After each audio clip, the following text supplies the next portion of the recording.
So I'm going to string a Babolat Pure Aero Team. So these Babolats, they're one of the most popular rackets on the market. Sticker here, it's not a design thing, it's just a sticker which I've stuck on for now because it's got the name of the person who owns this racket underneath, so I'd rather not just put the details all over the shop. In terms of this particular racket, one useful tip, I mean it's best practice anyway to always mount the racket on the stringing machine the right way up. So little tip, use the butt of the handle to do that, and it'll give you the logo the right way up, which is this way. With these particular rackets, it's really important actually, because, or it's a good way to remember to do it this way, because you've got indents in the frame here, so where the strings go through. So if you don't do it the right way, and you don't start the crosses on the right way when you're doing a two-piece, then all that will happen is you'll be left with strings that go on the outside of the frame. So it's a good way to remember, get up the right way, then you can start the crosses on this side with the tie-off on that side. I'm going to do this as a two-piece hybrid using Babolat RPM Blast for the main strings, strung at 46 pounds, and I'm going to use Tecnifibre Multifeel, which is a fairly tough multi-filament, strung at 50 pounds on the crosses. This is actually for a junior in his mid-teens, so he's a little bit more developed than some juniors might be, but it's still, and he's a good player as well, but at the moment you shouldn't really, or not always, be putting a full bed of polys on for juniors, maybe not until they're sort of 16, 17. Yes, you can do it, some will develop more than others, but this particular junior, I would much rather have a hybrid on there. It just saves their arm in the future, and we don't really know exactly what the effects of polyester strings are going to be long term, because they haven't been around long enough to analyse over a 20-year period of a career to see what people's arms are going to be like later on in their lives or in their careers. But for the sake of this, I think allowing them to get a bit more power using the multi-filament on the crosses, and get a bit more durability with using the RPM Blast and a bit more spin as well, I think this will be a pretty decent compromise. So let's get it mounted up. So again, I've checked I've got it up the right way. Just gonna get it mounted properly. So just taking a bit of care here, just to make sure that you get everything all lined up.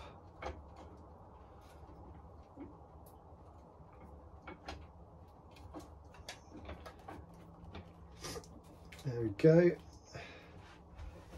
String, I've already pulled it out. So this is a 16 by 19 frame, so we know that we're going to be starting this one at the bottom because it's got 6 grommets at the throat. We're just going to put the string through here.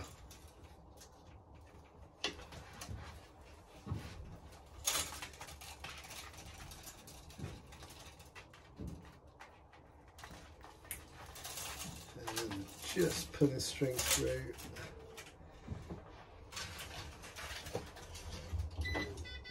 Let's get started. So, like I normally do, just using my Babolat starting clamp there, just as a bit of an insurance policy. I'll just lift it up a little bit just to make sure the strings are even. So I'm putting the first one through. So again, just a reminder, this is at 46 pounds. Poly strings, always best to drop by around 10% tension from multi-filament synthetics or from natural gut, just because they're less elastic and you don't want to stretch your life out of them. You'll find that if you string polys too tight, then just like hitting the ball with a plank of wood, you know, you're not going to get a huge amount of feel on it at all at the best of times. Just had a massive hailstorm where I live in sunny Devon in the UK, so just in case you hear anything on the roof that sounds loud, it's probably going to be hailstones again. I'm going to tension rather 3 mains per side before moving over initially, then it'll be 2 per side. This string here, I'm just feeding it through. I'm not actually going to tension that string. It's just to make it a bit quicker for later on.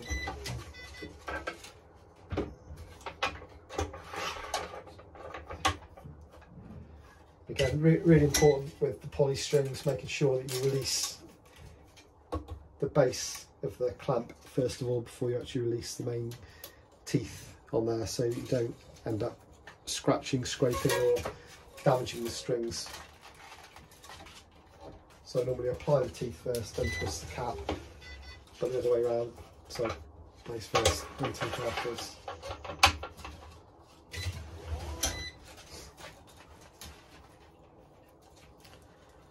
So this player is, ooh, get the camera going still, this player is actually a nice squash player as well. They play tennis and squash.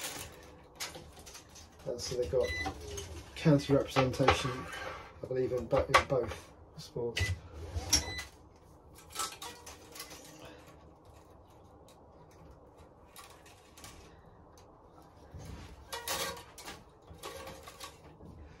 So I thought it'd be good to show a two-piece hybrid on this particular racket, mainly because these are really popular rackets. There's lots of them around.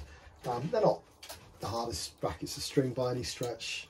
I mean, I do an awful lot of squash stringing where you get some pretty crazy patterns, so I don't think there are too many tennis rackets that trouble me from a kind of pattern perspective, but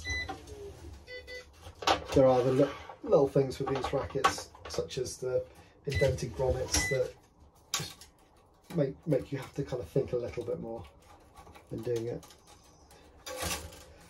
Of course, Dunlop do the same trick on some of their rackets too. So you can see I've just gone 2 ahead on this side now before I switch over onto the other side.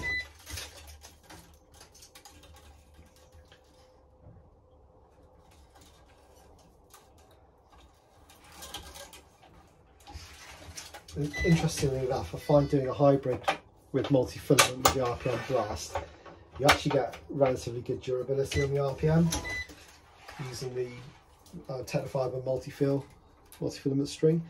Been a few instances, certainly recently, where I've been stringing RPM Blast, and great string, but A, can go dead fairly quickly, but B, also it notches up very badly when it's strung as RPM and RPM, so mains and crosses. So when it's not done as part of the hybrid, then you can find that it actually notches up pretty badly, so you get some premature string breakage. I know some players breaking their strings within a couple of hours or so of playing. These aren't necessarily professional players, they're good standards, but you should be getting a little bit more out of your strings than that, really. So using it as a hybrid is a pretty good option, and I think it feels pretty good too.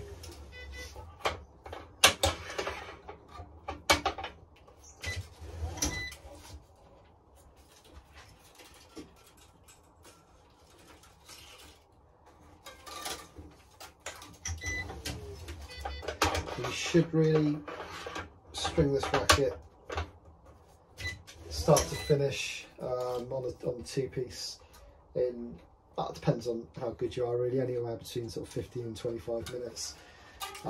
Just going to add 10% tension using the knot function on the machine there into the final mains.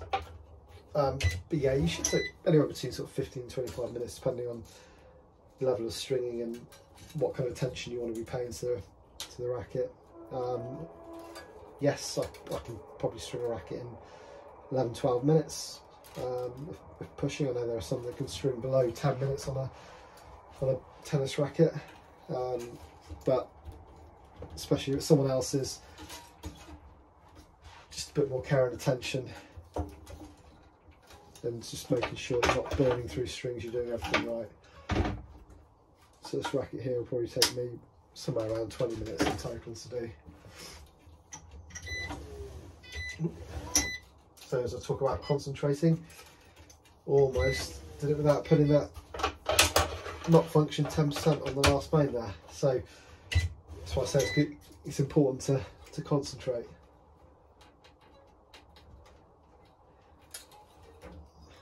Not that it makes a lot of difference on the final mains on the sides, because you don't really hit the ball too much there, but you can get tension creeping towards the centre eventually, so just stops tension creep there. And again, doing parallel knots on this racket, which is really good knot, stops the racket for the strings from coming undone prematurely. What I like to do as well is just flatten off the edges on polys as well, because otherwise you can get kind of a sharp edge.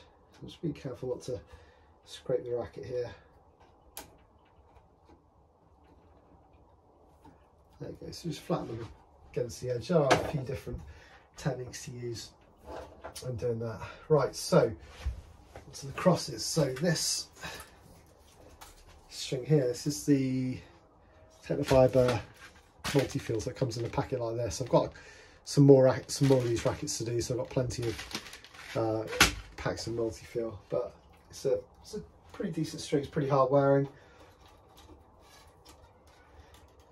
So I know on these Babolats and these particular ones, on a two-piece, I always start the starting knot rather, on this side, and I'm going to use it. I'm going to clamp it off first. We'll do the first 2 or 3 strings first,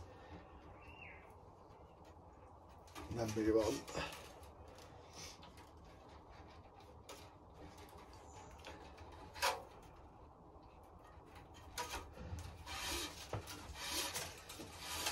So one thing, I mean, I think the majority of stringers will be careful with their crosses anyway, but just being especially careful here because multi-filament string is a fair bit softer and more fragile than poly, and also the RPM Blast has an octagonal profile on it, so just got to be careful not to pull the strings through too fast to burn them. Otherwise you risk damaging the multi-filament string. So just going to use my parnell knot there, just protects the string a little bit. Just make sure it pulls through. So sometimes I'll pull it through first a bit more, just to get a bit more tension on that string. So I'm actually going to pull the second string down here first of all, and that's going to be at £50. I'm going to come back to the top cross a little bit later, and I'm going to add another 10% onto that. So only the second cross is tensioned. Obviously there's a bit of tension on here as well, but that'll be finished off properly with a little bit more in a bit.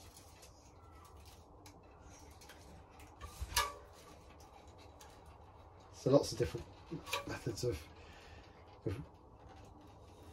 weaving. I like to mix it up, and depends on how cold my fingers are. It's quite cold at the moment, so I'm sliding the crosses through a little bit as opposed to finger weaving it all the time.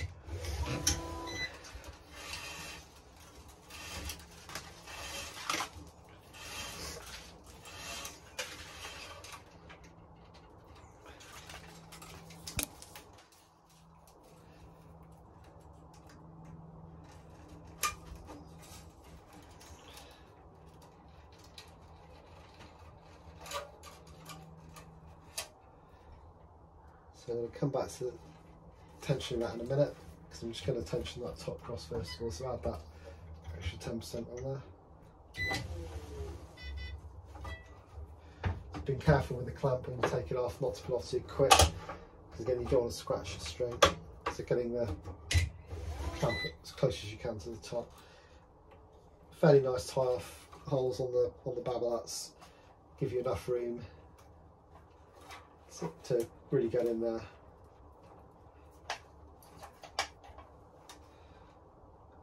But you know, they always are a little bit cramped for obvious reasons, because it's at the top of the racket. Again, just hold on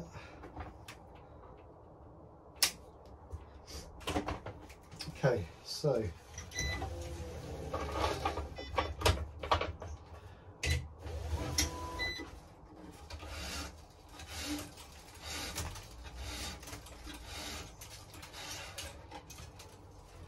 So always stringing one string ahead, so I'm not pulling two strings at the same time.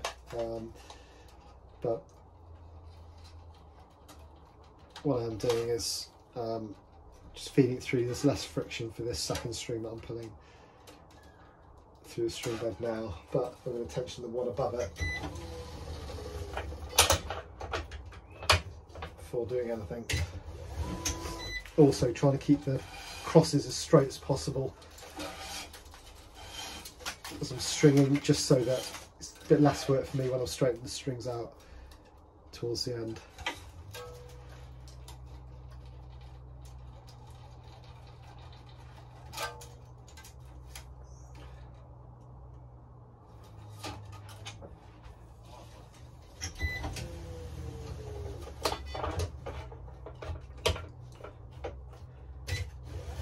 I'm going to whiz through the rest of the crosses and I'll come back at the end.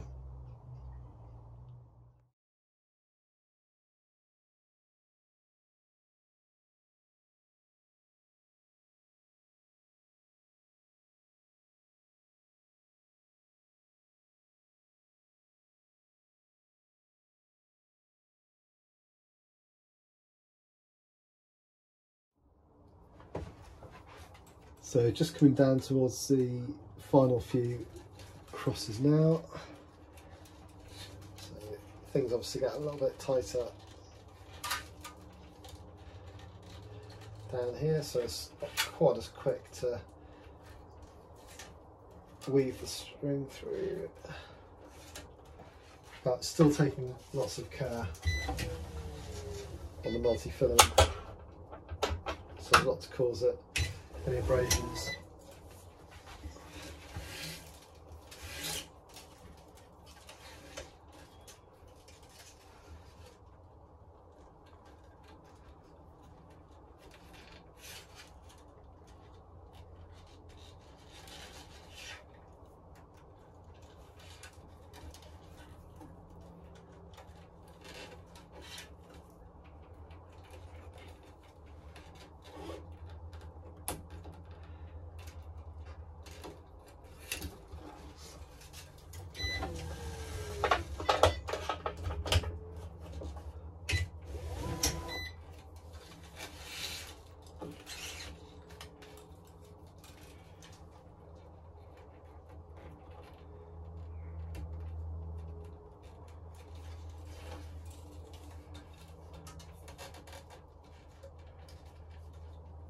So if you can, on the final cross as well, just on here, if you can, try to use the same technique as you've used for the rest of the racket, just if you can, because obviously you can put it up and down individually, but if you can slide it across, it can be a little bit better because it stops you from twisting that string, which you can't really see so much on multi-filament strings, but certainly on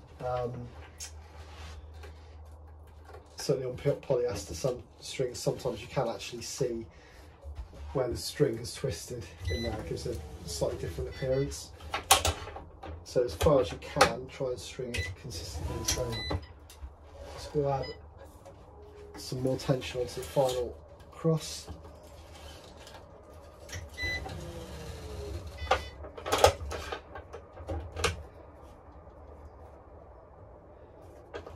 Go.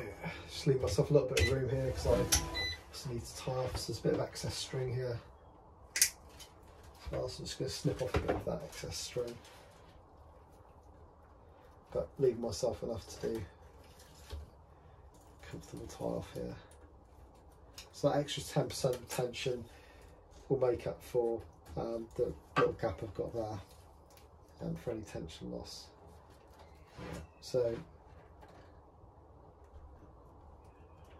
be a little bit tighter than I thought, but we'll get there. Just come a slightly different angle. There we go.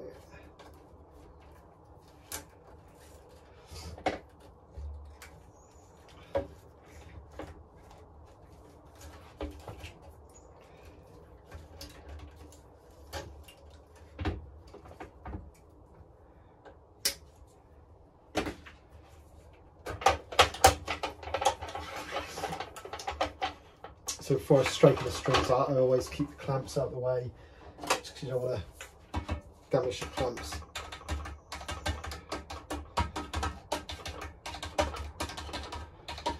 And this is very blunt, this setting off all, so it's not going to damage the strings at all. I go in ever so slightly diagonally, just pull the strings back a little bit, because if you're stringing from the head down to the throat, the strings naturally kind of go that way up.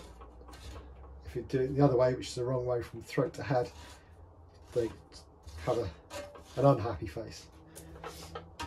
And yeah, sometimes people forget to straighten the main strings as well, but equally important to straighten the mains as well as the crosses. I mean, does it make any difference if the strings are straight or not when you're playing it? Not really, but I know most players would rather play with straight strings and nice even squares or rectangles in their racket than strings that are all over the place like spaghetti string. So there we go.